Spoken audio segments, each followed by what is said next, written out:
Welcome to EPG Pathshala. Under the subject of Indian culture, we have the paper Prehistoric and Protohistoric Cultures of India. Under this paper, we are going to look into the module Iron Age, Material Culture, Society and Economy. Let's look into what is Iron Age. Actually, archaeologists and historians study the past of India and they look at different categories of evidence. Archaeologists define certain period as Iron Age, while historians define the same period as early Vedic, late Vedic and also Mahajanapada culture. Generally, these two terminologies, Iron Age and the early histories of India, they overlap.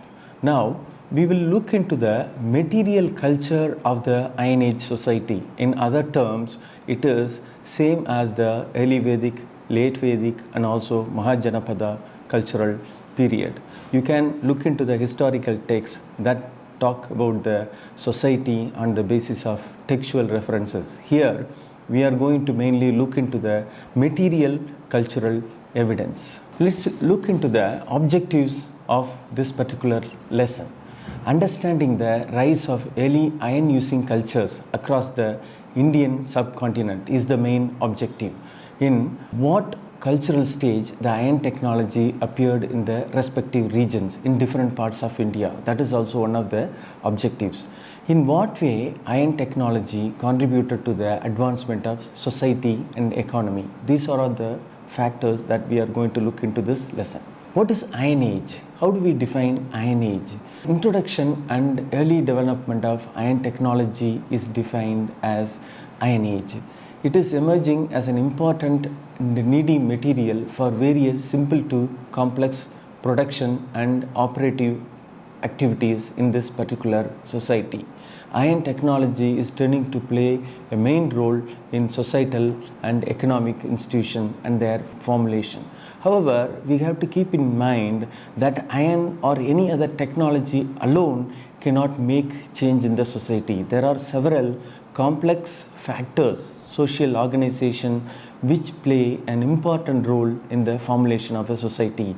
Iron is just a trigger, is one component of technology. We should not forget it.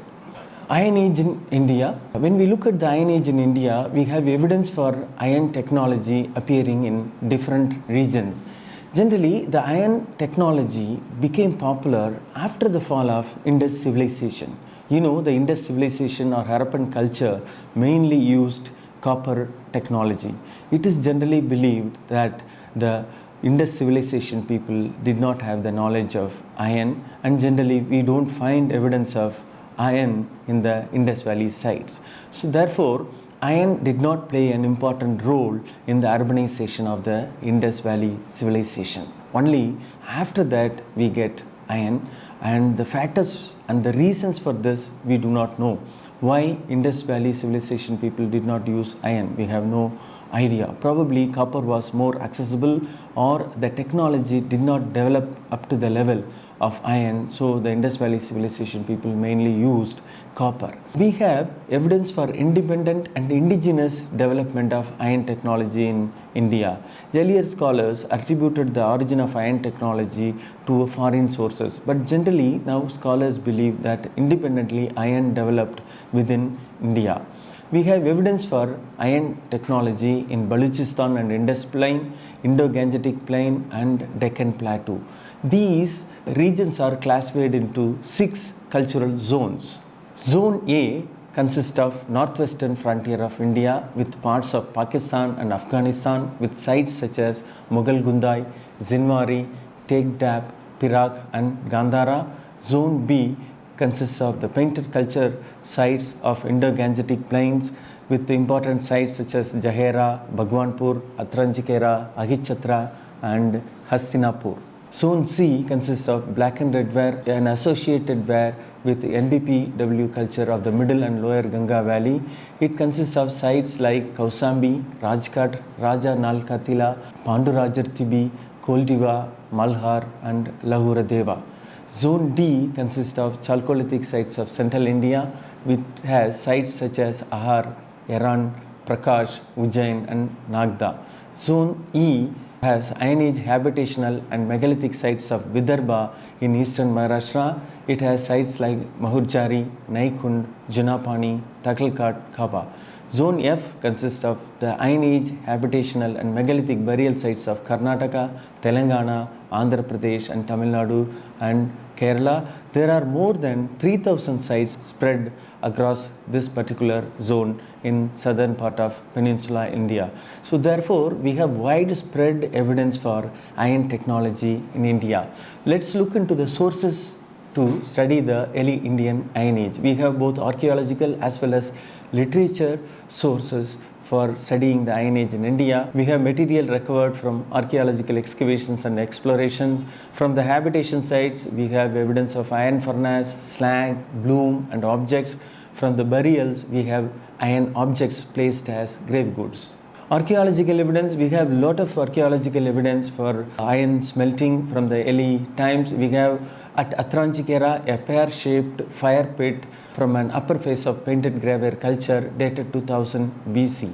At Pandurajarthivi, iron objects are found associated with iron slag and ash pits from an iron furnace, and it is dated to 1045, that is 1045 BC. At Lahuradeva, corroded iron nails and other objects have been found, and they are dated to 13th or 12th century BCE. In Naikund, also in Maharashtra, we have evidence for early iron smelting sites. At Banahalli, which is slightly later in date, is located in Karnataka. We have evidence for iron furnaces, and also at Kodumanal, which is falling in the early historic period in Tamil Nadu, dated between 400 BC to 100 BC, with evidence for iron smelting. At this site of Kodumanal, they have found a big furnace with 12 small furnaces all around at regular interval, with an opening of 30 centimeter in diameter. In addition to the archaeological evidence, we also have literary sources which talk about importance of iron technology and the value of iron. Plutarch's account of life indicates Theseus presented 2 swords of fine quality made of Indian steel to the Achaemenid Persian king Artaxerxes Mnemon. And in addition, later we have evidence of iron in the context of Alexander, who conquered northwestern parts of India. After defeating Hydaspes, he received from him a gift of 100 talents of steel, which clearly indicates that the importance given to iron and iron technology in the early historic period. Probably not every community or society could smelt iron. That is why iron was considered very valuable, especially in warfare and various day-to-day and agricultural and other activities. Indigenous sources, we have evidence for metal in the early Rigvedic text. We have evidence for Hiranya, which is interpreted as gold, and Rajata, which is interpreted as silver, and then Ayas. There is some problem regarding the interpretation of Ayas. Some scholars call this as iron, some scholars call this as kind of a reference to some valuable attribute, something like sharpness or strength. It might not have been actually referred to iron at this stage. We don't know what exactly it meant. Again, in the later text, especially the Sushruta Samhita, while explaining the surgical procedure, speak about the importance of surgical instruments made of iron and steel. The Pali text Chullavagga of 5th to 6th century BCE advised the Buddhist monks to use cheaper containers made of iron. So here we can understand iron became popular because India had more evidence of iron raw material as a source. When compared to copper, it was limited. Therefore, iron sources which are spread across all over India became an easy chance for the people to develop iron technology. So we can understand why iron became more popular than copper, mainly because of the abundance of iron ore across India. We also have a lot of other literature talking about the importance of iron technology. You can look at the e-text to find the important reference to iron technology. We find references in Panini's Ashtadhyayi, Kaudilya's Arthasastra and several other texts. Iron has an important role, as we can understand from the archaeological evidence, and also we notice the evolutionary stages in the development of iron technology. Based on the evolutionary stages, these cultural periods have been divided into three: early Iron Age, middle Iron Age, and late Iron Age, spanning from about, say, 1500 BCE down to 100 CE. So we have these three cultural phases. So we notice different kinds of developments in the iron technology.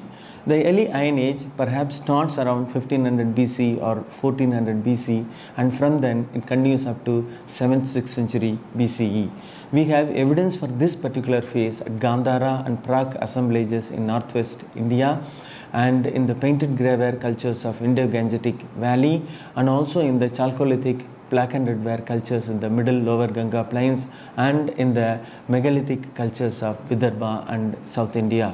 In the middle Iron Age, we have evidence found many parts of India, and the middle Iron Age is generally dated from 7th century BCE to 3rd century BCE. Generally, northern black polished ware cultures appear in major parts of northern India. It is contemporaneous with the late painted ware cultures of the upper and middle Gangetic plains. And also, megalithic cultures of Vidarbha and South India fall in this particular time period. Gradually, the NBPW, that is the northern black ware culture, has taken over the cultural traits of painted graveware culture and remained contact with the peninsular Indian cultures. We have evidence of NBP pottery appearing in some of the sites of southern India. So this represents the middle Iron Age. Then the late Iron Age, actually the late Iron Age overlaps with the early historic period. It falls between 3rd century BCE to 1st century BCE. Sometime it may even extend to 1st century CE, because we have a lot of evidence for iron smelting around the early beginning of the Christian or common era. And during this period, the Mauryas ruled northern part of India, and even in southern part of India, certain dynasties were ruling. Political chiefs had controlled these areas in southern part of India. So in the early iron technology, we have a lot of evidence in the form of furnace and also in objects of iron from different sites. We have evidence of furnace at Basot. At this site, a furnace of 12 feet long and 2 feet broad and 2 feet deep was discovered. It also had a shallow pit of ash associated with iron object. At Naikund in Maharashtra, an important furnace, a circular furnace of clay brick, was found. The upper level bricks were concave in shape, and a hole was provided at the bottom for tapping the slag. A few bricks were found fused with the slag cinder, indicating the smelting at a very higher temperature. The evidence for furnace is also found in other sites. We have evidence for furnaces at Banahalli and also at Kairadi and also at Kodumanal in southern part of India. Ore and fuel, they are the important components for iron technology. We have no evidence for ore beneficiation or mining in any particular locality. Beneficiation means improving the quality of iron content in the iron ore. We don't have any direct evidence for this advanced technology, but they have other forms of technologies that they smelted iron very intelligently. We have evidence for iron ore, mostly blocks of magnetite, hematite and limonite, which generally contain more than 70% of iron. In addition, they have used charcoal as the fuel in the smelting process. Early Iron Age. What was the technology in the early Iron Age? Actually, we saw the three phases in iron technology: early, middle and late iron phases. In these three phases, we notice different technological levels. In the early Iron Age phase, the metallurgical process was of very primitive method. Wrought iron was smelted through bloomery, what is known as bloomery furnace. The temperature ranging from 1100 degrees centigrade to 13 degrees centigrade was used to produce spongy bloom. Later, the mass of iron was forged to desired shape by repeatedly heating and hammering it at 800 to 900 degree centigrade. Forging actually refers to heating and hammering repeatedly. So they got a kind of spongy bloom from the furnace, which need to be extensively worked upon by heating, heating again and repeatedly hammering so that the quality of iron became very good. The Middle Iron Age, we notice certain improvements in metallurgy. They had used different methods in smelting and smithy than the early stage. So we notice an advancement in technology.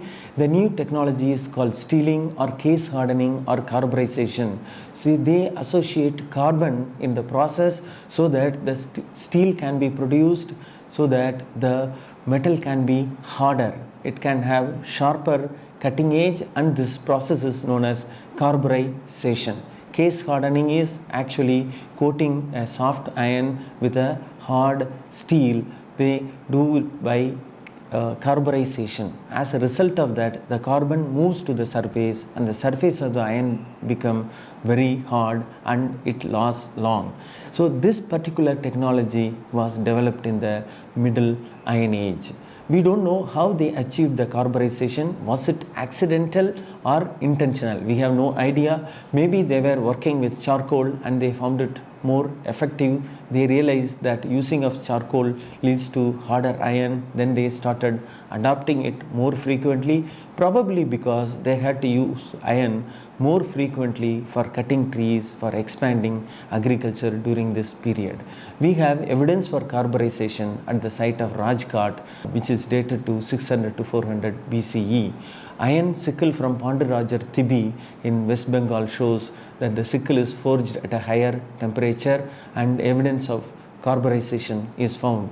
Slowly, people are improving their technology. As we notice, after the introduction of script, generally the script evolved. Similarly, when people are working on particular technology, they improve it. As a result, new elements are incorporated to produce higher quality products. Late Iron Age also represents the overlapping of early historic period, where there was more demand for iron, as we understand that more population and more activities led to higher demand for iron technology, and people were producing very high quality iron object, which is evidenced at the site of Taxila, Sisupalkar and several sites across. You can look at the e-text to find more references. Let's look into the settlement system, the society economy in these 6 cultural zones that we were referring to.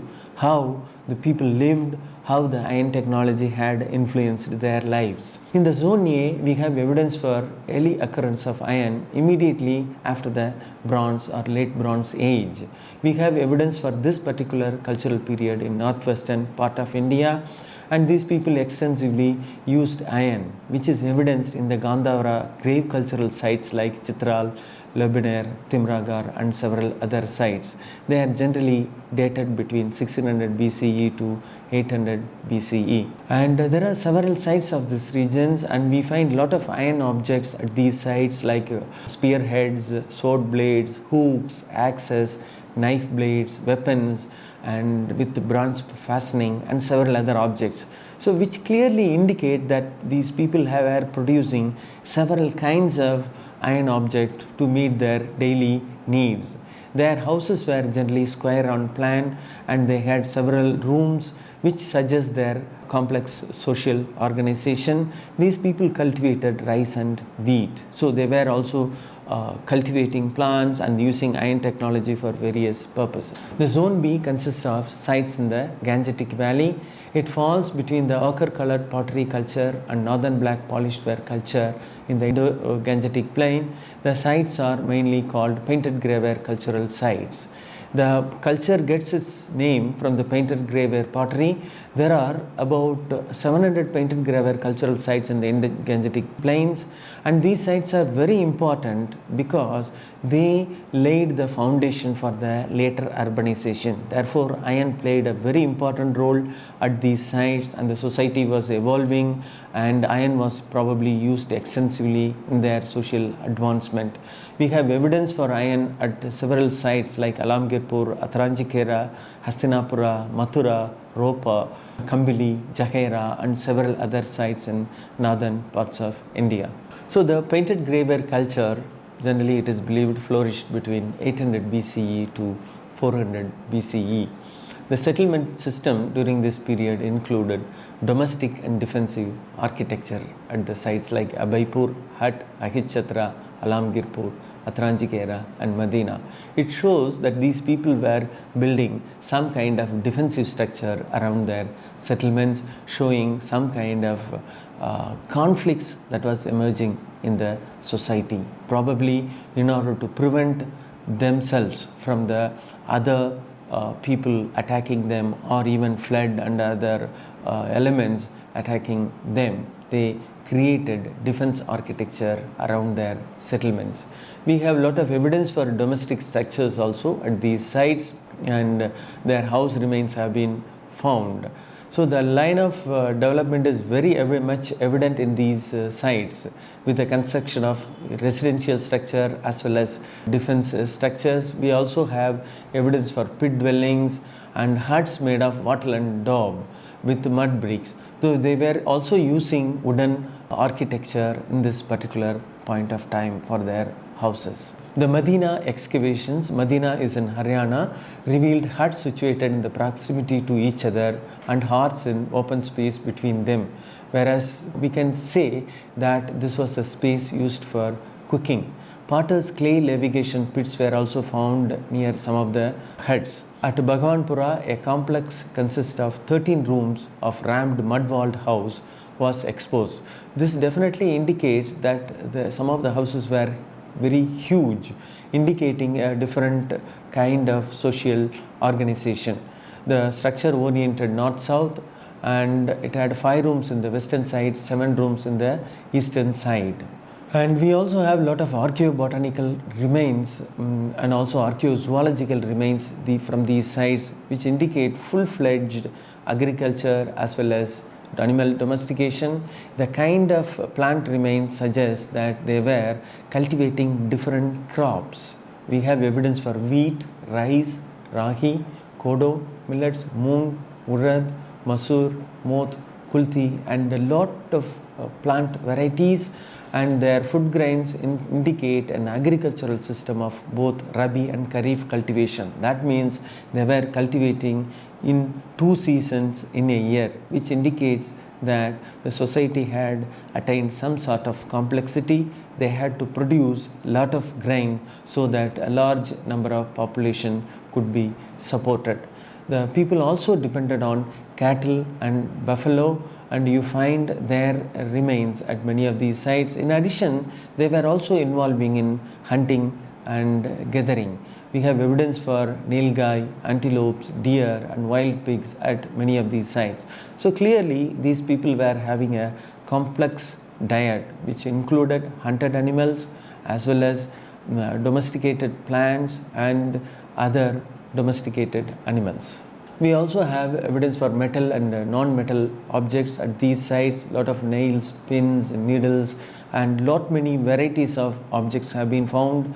In addition to that, we have implements in copper, but the varieties of copper implements are less compared to iron, which suggests that iron was used extensively. Copper was used only for limited or specific purpose like ornaments and other specific functions.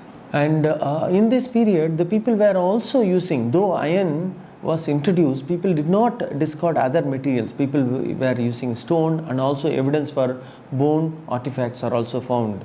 This clearly suggests that some of the activities required bone implements. They were using bone implements also. So we should not think after the introduction of iron, people discarded all other primitive or older materials.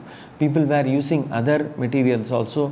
Generally, people believed that iron suited certain functions more effectively than the other material. That is why they preferred iron for certain activities and other metals for some other activities. Zone C, let's look at the settlement and the society and economy.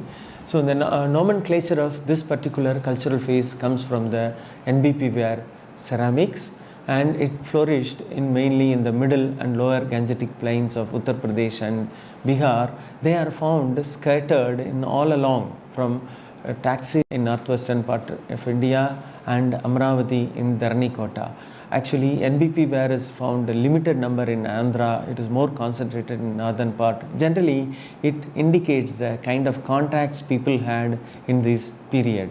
This zone can be said as an urban Iron Age culture in the Indian subcontinent. Definitely, in the early phase, society was evolving and they were effectively using the iron technology.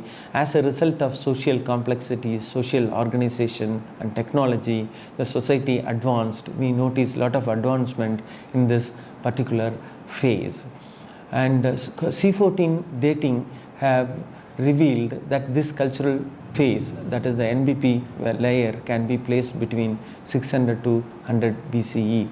The early NBP ware sites are found in the low-lying area, and later sites are located in the river banks and elevated area. These people erected circular oval heads, and their house walls were made of reed and plastered with clay. And burnt brick wattle and daub structures were also used in this period. Hearths and ovens of various types are found in these houses. So gradually we see a lot of material cultural change and a lot of evidence at many of these sites, and also people were demarcating their living space into various functional areas. That is also attested at many of these sites. They are seen from the excavations at Apaipur, Ahichatra, Mathura, Hastinapur and several other sites. So in this phase, iron objects are increasingly suggesting agricultural, hunting and structural construction activities and craft activities and warfare utilities. So clearly we see diversity of activities. We also find a lot of objects such as arrowheads, sickles and a number of artifacts suggesting the complexity. In addition, bone and stone objects were also in use. So the emergence of Janapathas or Mahajanapathas have resulted in the introduction of the currency of won. So we can see clearly the society was evolving and they started using metal for coinage, and we have evidence of punchmark coins with symbols on metals like silver and copper, which are of rectangular or square in shape and occurring from 6th century BCE.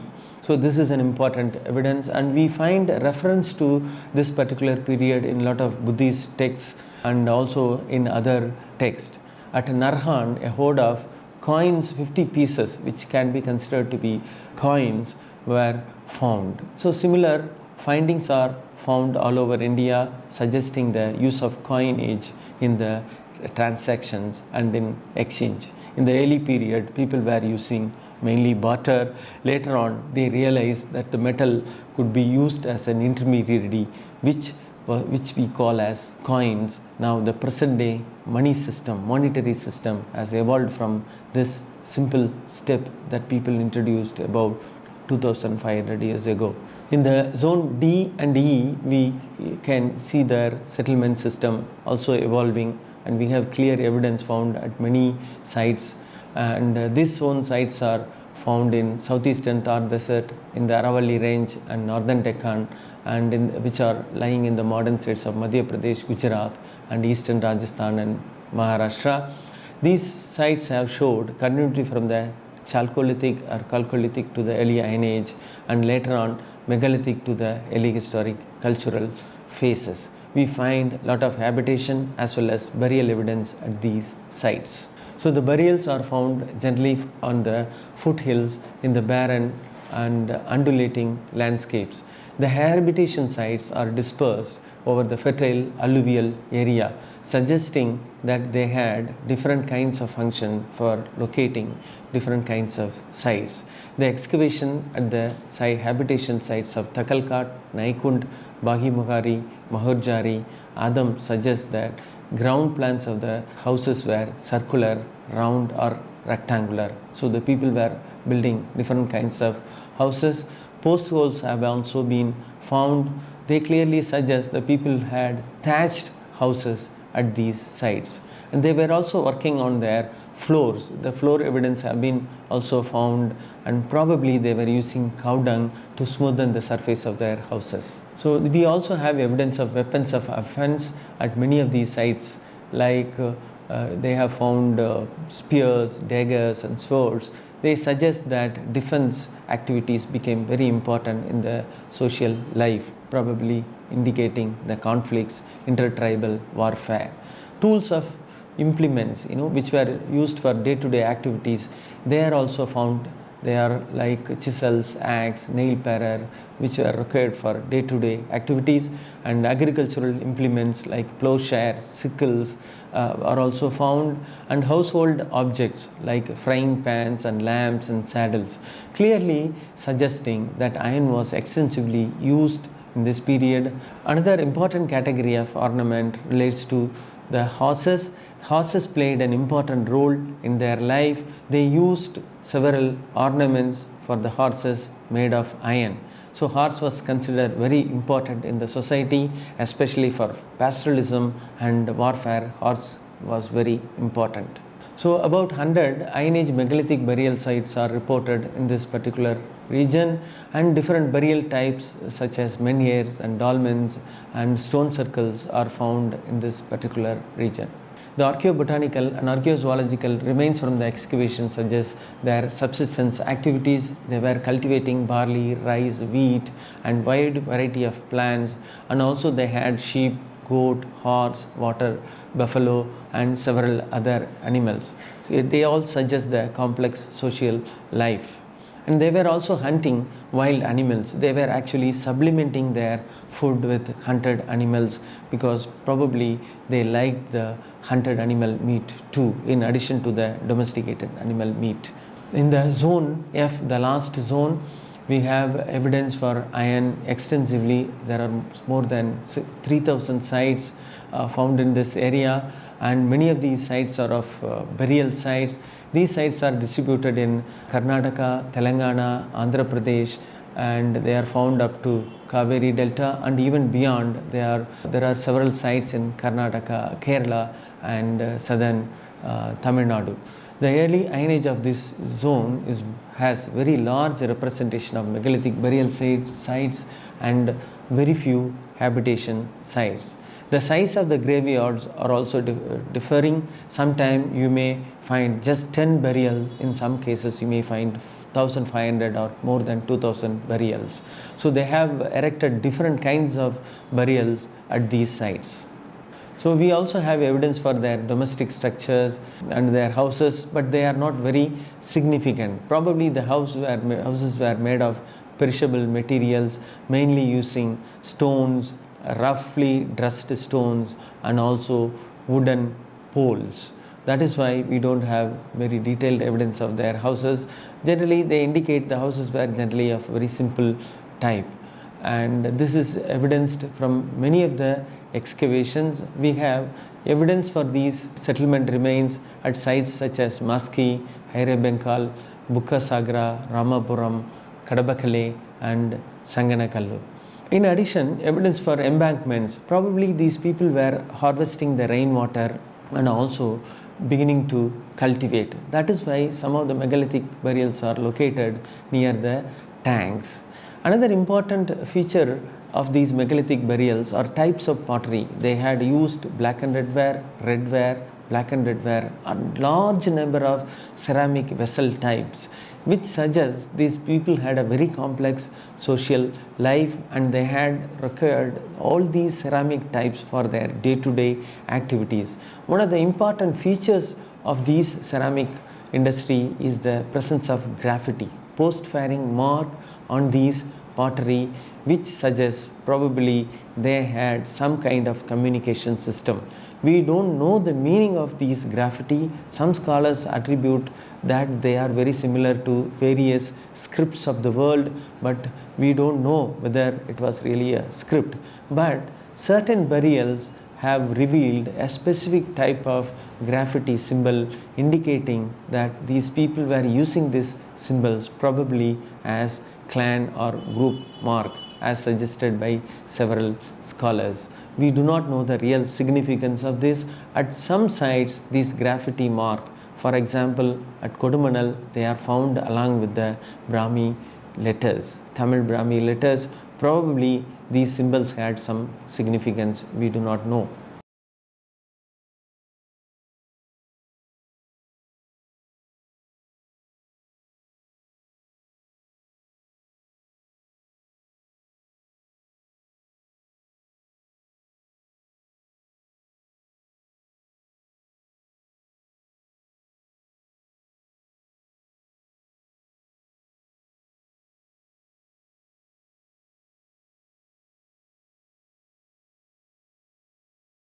We also find evidence of several varieties of iron objects, copper bronze objects, gold, bead, and definitely we see a lot of improvement in the material culture and the requirement for material culture in the society. That is why we find large number of artifacts in the megalithic burials.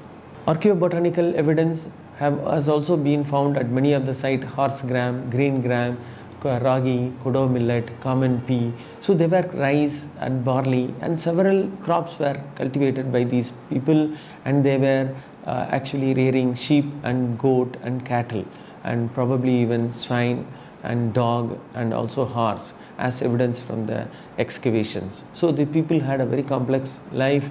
In addition, they also hunted animals like gaur, pig, sambar deer, cheetal, porcupine, and several wild animals, suggesting that these people had a mixed diet. Though no textile as clothing evidence is found, there is some evidence to suggest these people were using cloths. We have textile impression on some pottery from Karnataka. So definitely these people were also weaving. Traces of cloths have been also found at Adichanallur and Nilgiri. So finally, to sum up, we have these 6 zones displaying different kinds of material repertoire, but generally having iron as the predominant material. These people had different kinds of houses. Generally, the houses were we can call as rural in nature. They did not use brick at the middle of the Iron Age. Only at the terminal Iron Age, when the early historic period came, they started using brick, and these people were having different kind of diet. They were using wild animals, they were using domestic animals, they were also using hunted animals. So clearly we see a complex system emerging right from the beginning of Iron Age, and it's becoming much more complex in the later period.